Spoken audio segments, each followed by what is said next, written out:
श्री कृष्ण। आज फिर जानकारी लेकर आए हैं एक विषय पे। जैसे कि अभी पितृपक्ष चल रहे हैं, सभी को हमने जो श्राद्ध करने के लिए कहा है अपने पितरों के निमित्त, तो आज उसी विषय पे जानकारी लेकर आए हैं कि पितृपक्ष जो होता है इसमें बहुत सारे साधक जो है वो श्राद्ध नहीं कर सकते हैं या उन्हें नहीं आता। तो एक बात बता दें कि साधारण रूप में 15 दिन तक, अगर 15 दिन तक आप अपने पितरों के लिए कुछ करना चाहते हैं तो आप जो उनके लिए धूप डालना कहते हैं, धूप डाला जाती है। एक कंडे को जलाकर उसके ऊपर गुड़ और घी मिलाकर भी अगर आप अपने एक ही बार या दो बार उसमें चुटकी चुटकी बस आप अगर डाल देते हैं अपने पितरों के निमित्त, तो भी उन्हें प्राप्त हो जाता है और आपके जो पितर होते हैं वो तृप्त हो जाते हैं। इसलिए ऐसा ना सोचे कि आप क्या करें। वो भी नहीं कर सकते तो आप तो कलश में जल ले लें, उसमें लाल रंग का फूल आप डाल के भगवान सूर्य को आप जल अर्पण करें और ये कहें कि ये मेरे पितरों को प्राप्त हो। इतना सिर्फ जलांजलि देने से भी आपके पितृ तृप्त होते हैं, उन्हें शांति मिलती है और उससे भी उनको बहुत ही आराम मिलता है।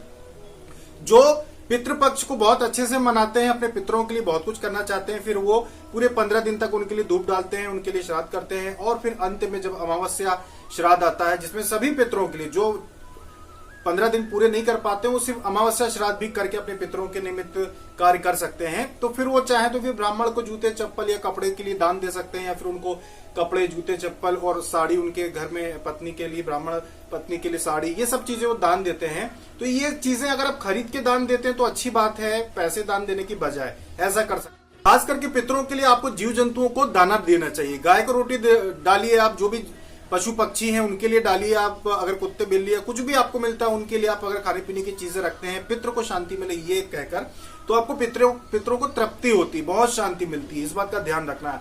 हमारे ग्रंथों में पितृपक्ष से संबंधित जो कथाएं भरी पड़ी हैं कि किस तरह से पितरों को तृप्त किया जाता है। खास करके गरुड़ पुराण में बहुत अच्छे से हमने आपको पहले भी समझा चुके हैं कि जो पितृ होते हैं ये 15 दिन में आते हैं, अपने पितृलोक से आते हैं और जो आप उनके लिए दान दक्षिणा देते हैं, जो भी श्राद्ध कर्म करते हैं उनको प्राप्त होता है। ये आपके ऊपर पितरों का ऋण होता है जो आपको करना ही चाहिए।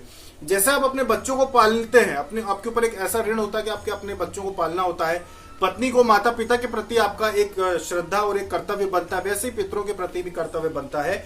न जाने कितने जन्मों से आपने कौन कौन सी गलतियां की होगी, कब कब अपने पिताओं का मन दुखाया होगा, कब कब उन्हें तकलीफें दी होगी, कब आपने श्राद्ध नहीं कर पाए होंगे पूर्व जन्म में। न जाने आप किस परिवार में आपका जन्म हुआ होगा जो आप अपने पितरों के लिए कुछ नहीं कर पाए होंगे। तो इस जन्म में जब आपको धर्म में आस्था है, आपको ये जानकारी मिल चुकी है कि आपको अपने पितरों के निमित्त कुछ ना कुछ करना चाहिए, तो आप अपने पितरों के लिए श्राद्ध करें। कुछ नहीं आता तो जल चढ़ाएं उनके नाम से, जल चढ़ाएं सुबह आप सूर्य भगवान को अपने पितरों के नाम से, तो भी उनको प्राप्त हो जाता है।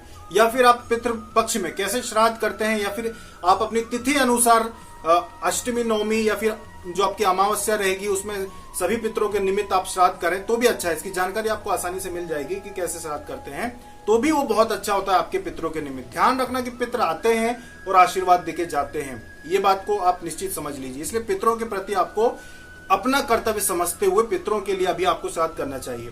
पितृपक्ष जब समाप्त होगा उसके बाद जैसे कि अधिक मास आ रहा है, उसके ऊपर भी जानकारी लेकर आएंगे कि एक महीने पूरे अधिक मास जो रहेगा उसमें भगवान पुरुषोत्तम, भगवान श्री कृष्ण का ही रूप भगवान पुरुषोत्तम की किस तरह से जो है आराधना की जाती है, कैसे उनका व्रत धारण किया जाता है।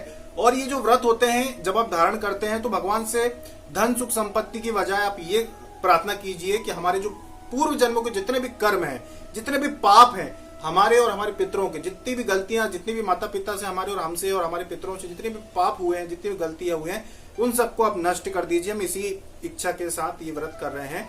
ऐसा व्रत करना चाहिए जब भी आप कोई व्रत करते हैं। धन सुख सुविधा नहीं बल्कि ऐसी चीजें मांगना चाहिए कि सारे पाप कट जाएं। पाप कट जाएंगे तो अपने आप आपको सारी चीजें मिलना शुरू हो जाएंगी।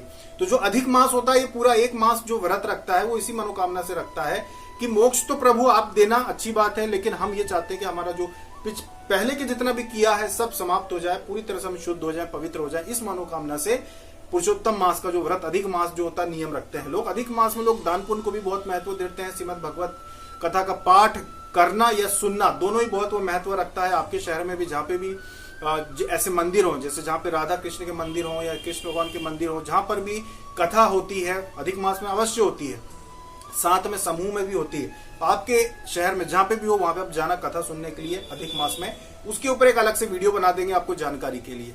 पितृ पक्ष में जो भी अपने पितरों की सेवा करता है, एक बात ध्यान रखना कि जब आपकी मृत्यु होगी पितरों से आपको अवश्य सामना होता है, उनके सामने आप जाएंगे ही जाएंगे। अगर आप उनके लिए कुछ नहीं करेंगे तो मृत्यु के पश्चात आपको भी बहुत तकलीफ होगी। मनुष्य जीवन आपको जो मिला है वो 70-80 साल का मिला है, और जब आप मरते हैं और पितरों के सामने जाके खड़े होते हैं तो कई 100 सालों तक आप जब तड़पते हैं भूख प्यास से, तो आपके पितर यही कहते हैं कि अब तू तड़प रहा है, जब तू इंसान था तो तूने क्या किया, तूने भी तो कुछ नहीं किया था। एक इंसान, एक बात ध्यान रखना कि अपने पूरे पितरों को मोक्ष दिला सकता है, खुद को दिला पाए न दिला पाए, लेकिन पितरों को अवश्य दिला सकता है। भगवान विष्णु ने स्वयं ये आपके लिए मार्ग खोल के रखा हुआ है कि अगर आपके पितरों से, मान लीजिए कि पिछले 7 जन्म में आपके जो भी पितर हो, जो जो आपके माता पिता रहे हो, जो जो आपके दादा दादी नाना नानी रहे हो, उन सभी ने भले ही अपने जीवन में अच्छे काम ना किए हो, भले ही वो गलत योनियों में, अधो योनियों में चले गए वो और वो अधोगति को प्राप्त हुए हो, लेकिन आपको यह अधिकार दिया भगवान श्री विष्णु ने कि आप उनके निमित्त अच्छे कार्य, पुण्य उनके निमित्त दान करके और आप उनको सदगति प्रदान कर सकते हैं, उनको मोक्ष प्रदान कर सकते हैं। तो अपने दिवंगत माता पिता दादा दादी और पूर्व 7 जन्मों के अपने पितरों को मोक्ष दिलाने के लिए, उनको सदगति प्रदान करने के लिए आप दान पुण्य कीजिए, श्राद्ध कीजिए, धूप डालिए, जल चढ़ाइए भगवान सूर्य को अपने पितरों के नाम पे। और अभी के अलावा भी हर अमावस्या को आप जल चढ़ाएं, कुछ न कर पाए तो सिर्फ जल चढ़ाएं, सूर्य भगवान को ओम ग्रहणी सूर्याय नमः बोल करके हमारे पितरों को शांति दे, मोक्ष दे, उनको जो भी तकलीफ उनकी दूर करें। विश्वास मानिए आपके पितरों के पास देवताओं की जैसे शक्ति होती है, वो आपके सारे मार्ग खोल देंगे। आपकी बहुत सारी ऐसी तकलीफें होती है जो देवताओं के जैसे वो दूर कर देते हैं। और सबसे बड़ी बात यह है कि पितर जो होते हैं, इनमें श्रद्धा रखने से कोई गलत काम नहीं होता, मतलब कोई पाप भी नहीं लगता। आप किसी अन्य देवी देवता को पूजते हैं, जैसे कि अन्य सिद्धियों के पीछे लगते हैं आप, जैसे कि वहां आपका कर्तव्य नहीं बनता कि आपको करना ही है, लेकिन पितरों के प्रति आपका कर्तव्य बनता है, तो उसको समझिए। और इस पितृ पक्ष में जैसा कि चल रहा है, तो ये वीडियो हमने इसीलिए लेकर आए।